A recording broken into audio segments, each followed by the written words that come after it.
อันนี้เฮ็ดต้มยำเนาะต้มยำแทง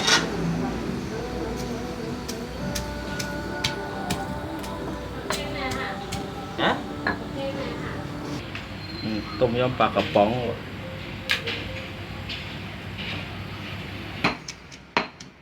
อันนั้นคือผัดกะเพรา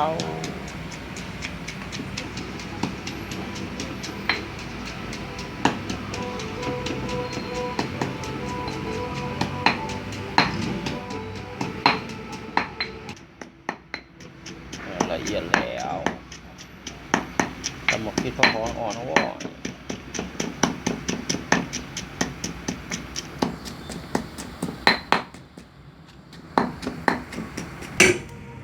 น้ำดุเยี่ยวสมัครผิดก็ไม่คาเร็วใส่กระป๋องปลากระป๋อง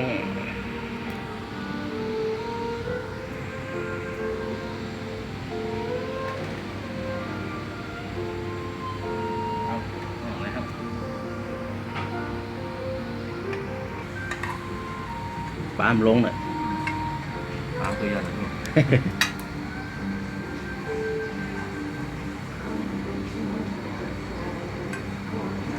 เสียหลายมีกี้นั่นเนาะนั่นแอบเนาะครับเยี่ยมคนเป็นต้มยำปลากระป๋องอันนี้เป็นห้องว่าต้มยำปลากระป๋องเป็นผักไทยเนี่ยมันจะผักไทย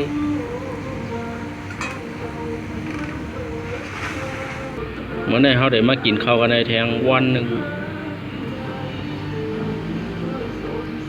แทงไม่เอาเฮ็ดผังครับกะเพราเอ็นไก่กะเพราเอ็นไก่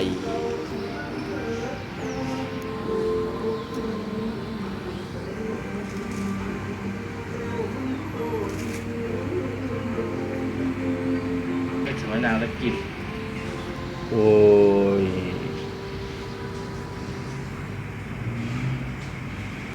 ง่ายต้มยำปลากระป๋องยาวว่าคือแทงผัดกะเพราเอ็นไก่แน่นอนมีเกินไข่ดาว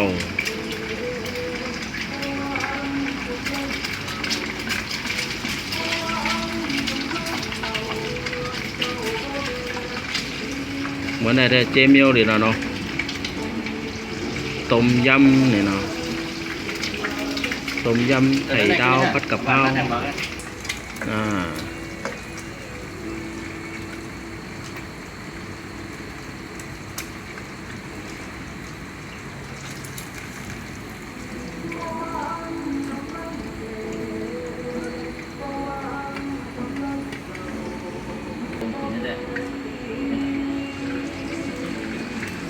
หยาบเลยเนี่ย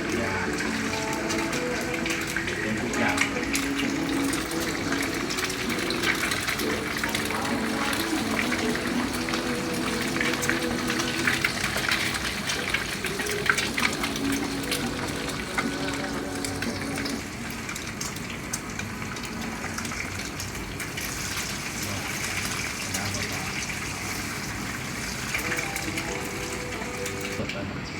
ได้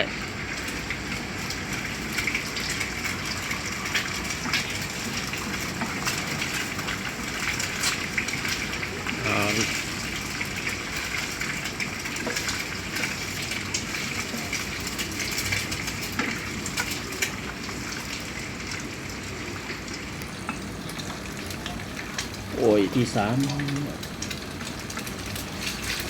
หอยเดี๋ยวเอ็กกระปุนมากับเขาด้วยนะ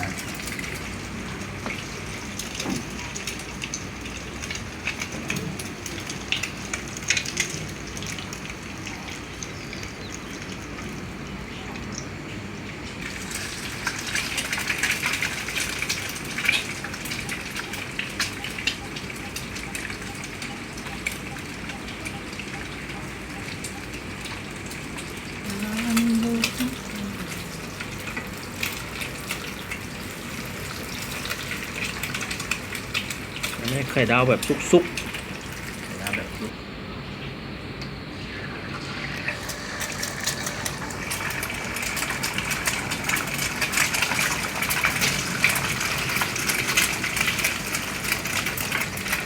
ไข่เป็ดเลยนะกินไข่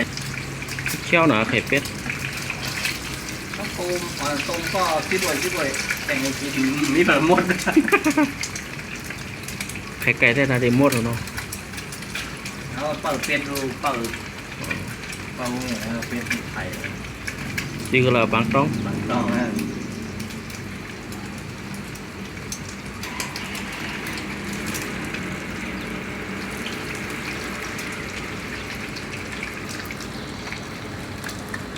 ลูกสุดท้า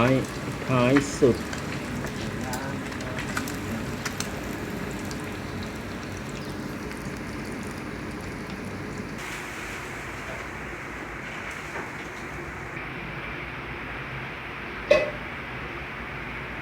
ไข่ดาว มันทั้งหลังมัน ผัดกะเพราเอ็นไก่ มันนิดนึง ก็ใต้ห้องว่าเอ็นไก่นี่เนาะ เยอะก็ได้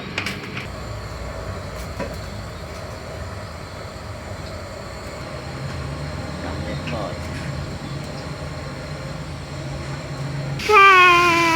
มันหอมเลย อย่าไปขี้จามทางหัวเรื่องว่านั่นนะ เนี่ยนะเว้ยจะเข้าแล้ว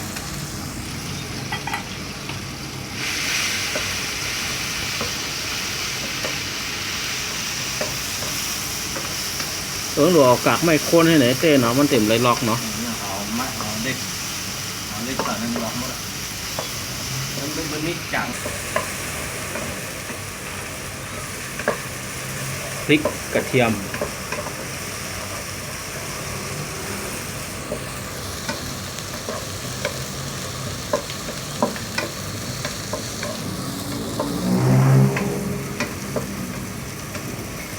วันนี้มาเฮ็ดแขกพอเลี้ยงหลวงเขาแท้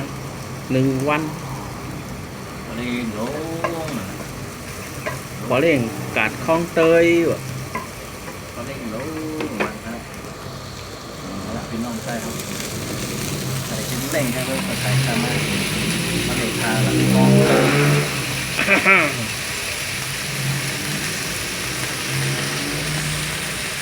ใส่ไก่ว่ะ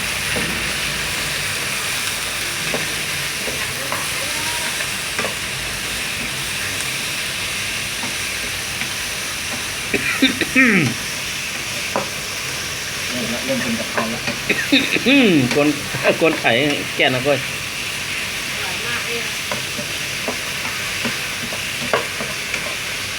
อร่อยมากนะเฮ้หวานเต๊ะๆอร่อยเต๊ะๆซอสนี่อะไร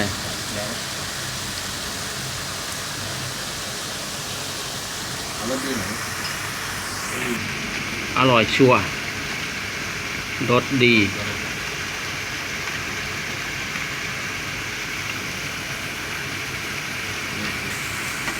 เอ้ยเริ่มสุกก็เฮะ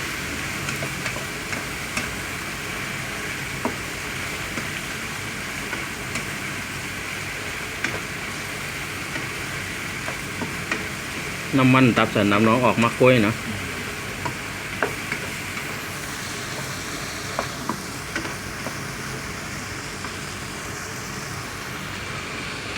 ลองเวลา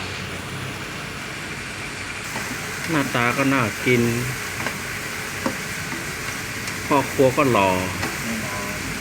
มีแต่คนถ่ายไม่หล่อ คุณทัดบอกคุณนั้นหน้าตาก็ถ่ายด้วย เขาไม่เห็นหน้าตาคนถ่าย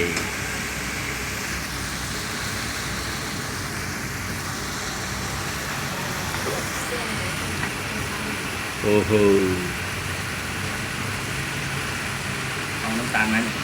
น้ำตาลใต้ห้องอะเกิดชิก้า ย่างเลย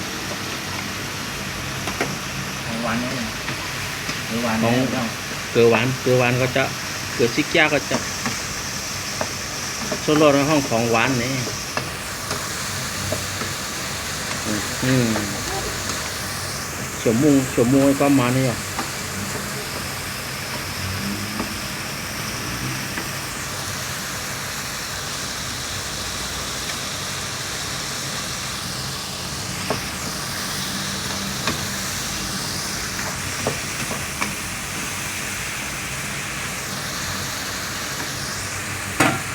ใบกะเพรา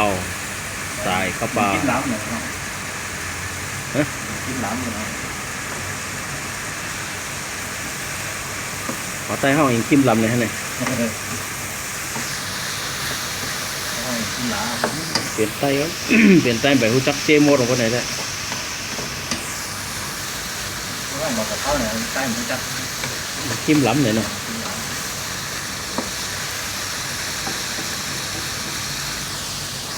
มันหอย ง่ายเติมหน้าแล้วเนี่ยจะได้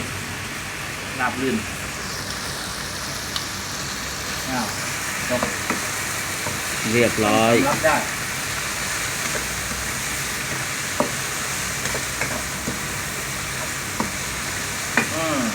ปิดไปเก็บ เรียบร้อยผัดกะเพราเอ็นไก่เขานะใต้เขาเนาะผัดกะเพราเอ็นไก่เวียงปางเอาก้อย ไข่ เหมือนในเฮ็ดต่อเกตแทงวันเนาะ ต่อไป อันนี้ต้มย มาพี่น้อง ำต้มยำเนาะ สัตว์แท้พากันเปิ้น เข้ม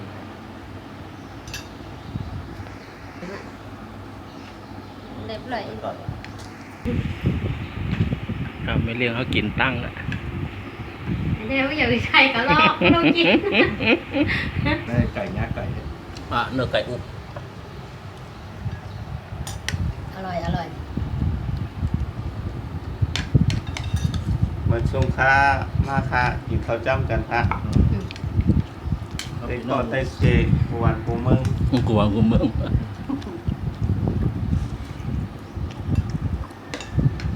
ดอกกุเจ๋งแล้วหน่อยโอเคแห้งอ่ะ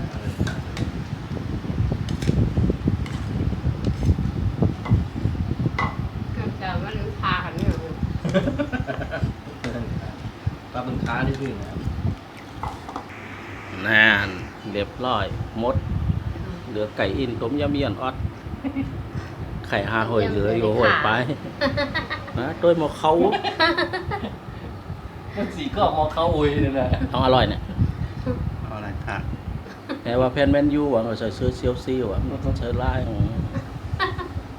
อย่างไม่ ชาม เก็บ นะ เก็บ จ้า มีแรดซีอุ้ยเนาะ